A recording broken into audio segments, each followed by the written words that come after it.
Hi and good afternoon and welcome to another episode of A Landy Called Bess.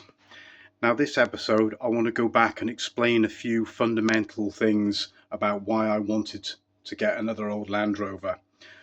I had an old Land Rover OAS 964 back in 2005-6 that I bought from a chap called John Reynolds in Cardiff, who had a garage quite close to my garage, so we were um, colleagues, if you like, in the motor trade.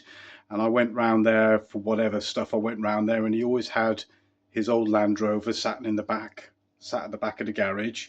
He never used it, and I always used to badger him and say, "Come on, John, when are you going to sell me your old Land Rover? You don't use it." Now, John had owned OAS 964. I think he was either the first or second owner, and I remember he showed me pictures of the great snows of 1982 when when he took the Landy out and delivered bread and milk and stuff to people who couldn't get out. So it really goes back in time. This Landy, obviously it does because its OAS is a 1961. Anyway, I eventually bought OAS, and although John kept him in the garage, he actually wasn't kind of usable as a daily driver. So I ended up doing a few things: fitted a new fuel tank, sorted the brakes out, master cylinders, regular servicing, that kind of thing, to bring OAS up to a standard where he was reliable as a daily driver.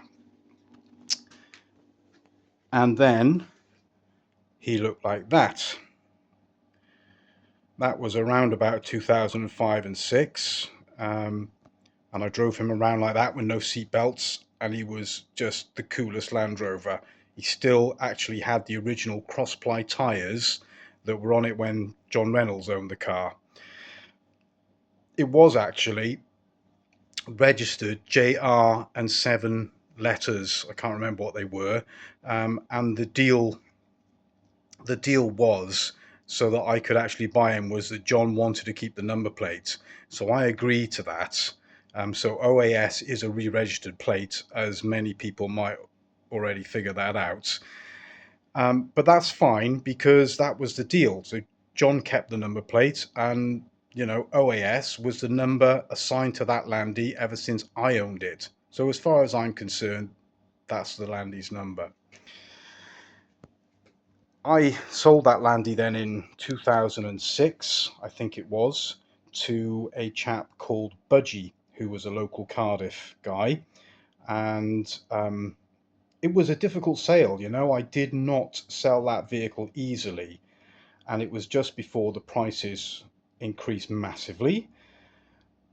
And to be honest, I kind of regretted selling it, and as the years went by, it was such a straight Land Rover where I was either the second or third owner, and you could almost trace the entire history. It was totally unmolested, and I should never have let it slip through my fingers. That sent me to start looking for it. The last year or so, I've been looking out for OAS. Just had a feeling that he was still around, maybe.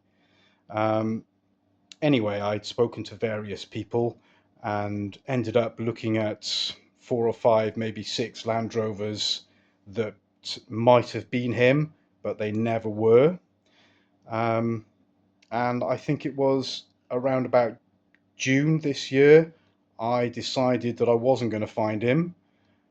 So I started looking at other Land Rovers that were very similar, bronze green 1960s Land Rovers. And then I found Bess. You've seen Bess. She's a bronze green 1961 Landy, extremely similar to OAS. Well, I bought Bess, and I was kind of happy, although Bess needs a lot of work, as you know. Anyway, I think it was last week, I was having lunch with my wife, just scrolling through the Facebook, the Land Rover Series 2 Facebook site, and what should come up but an advert for a Landy for sale, and it was OAS 964, and I almost spat my sandwich out. I could not believe it. Of course, I had to go and have a look. My wife was extremely supportive, extremely supportive. She said, "Well, you've got to go and buy that Land Rover back." So, well, you can guess what's coming next. Let me take you round. Let me take you round here. Please say hello to OAS. Yeah, it's in a bit of a state, but that is my old Landy. Parked up next to Bess. Can you believe it? I can't. I certainly can't believe it. We pumped the tyres up. Was very reluctant to move. It had been sitting in a guy's back garden in Grangetown in Cardiff, and there's a story really which I probably won't go into now, but I reckon OAS has been sat for more than 10 years. Anyway, we got OAS back last Wednesday, and incidentally I sold that Primrose MGB. That also went on the same day.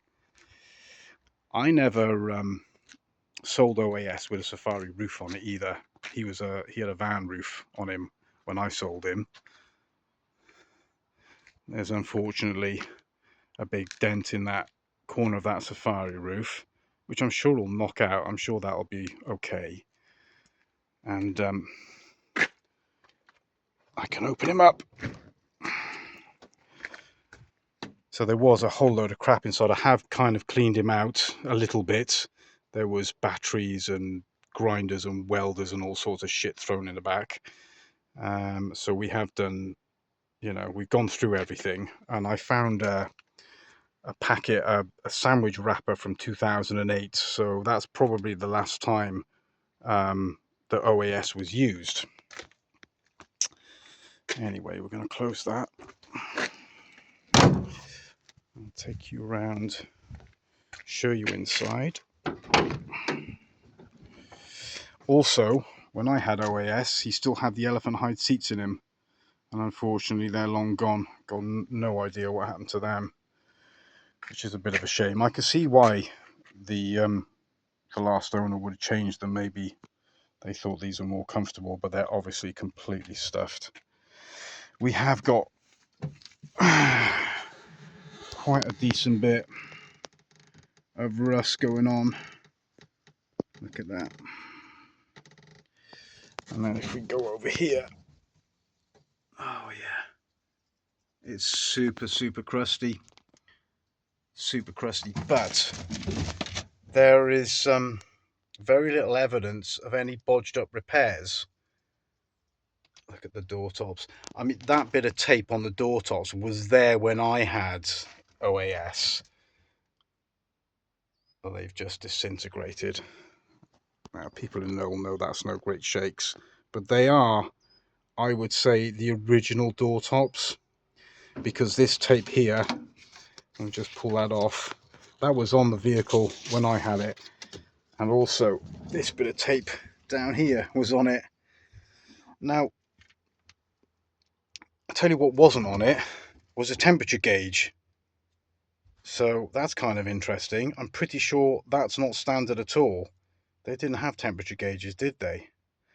And these indicator, I guess they're indicator warning lights, because unfortunately he's lost his original indicator, and we've now got a later, I guess that's a series 3 indicator stalk on there. So he's had a few changes for sure. However, I have already been working on him because I couldn't resist it, and I've got to show you this. So bear with me. There we go. We've got lights. We've got a choke, and hopefully, oh, look at that. There goes the oil light.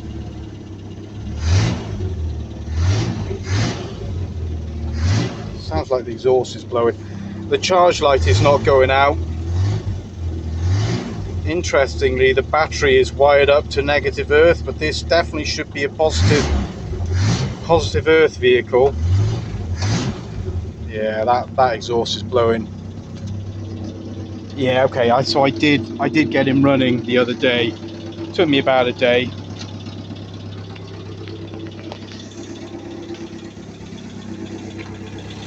I'm just going to put this down 2 minutes.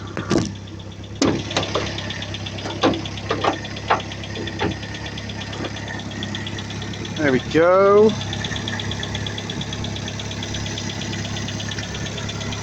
It sounds pretty good. I mean, maybe the tappets need, doing a bit of attention.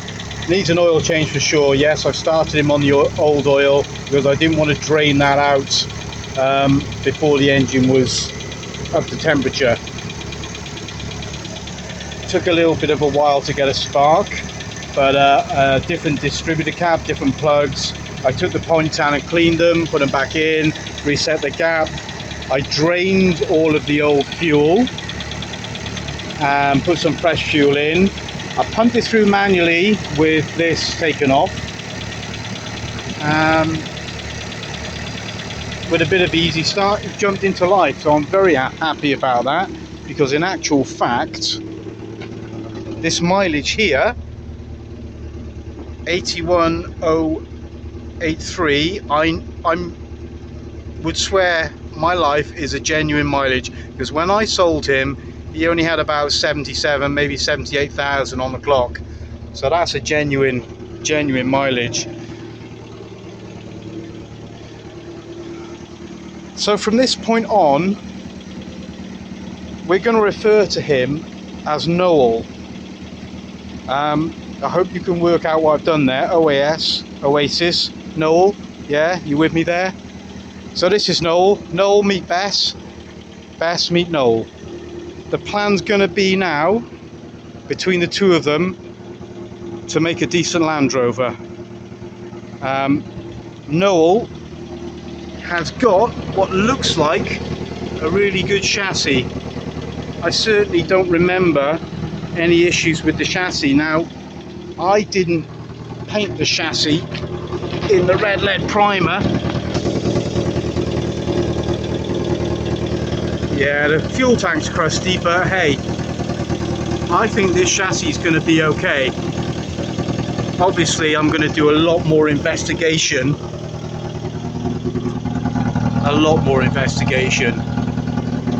And I'll be taking you guys on that journey as well. So you'll be lucky sausages about that. Rear cross member, we've got a bit of crustiness. So that silencer is blowing for sure.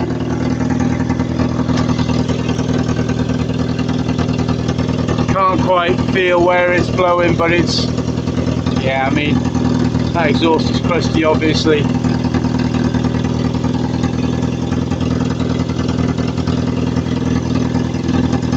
So there you go. I didn't want two Land Rovers, but I could not resist getting Noel back. I'm going to switch him off.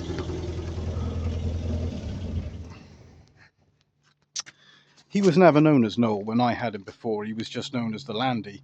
But obviously now with two of them, they've got to be named to save confusion. So I got a feeling one of them will be giving up the chassis for the other. I think that's gonna happen.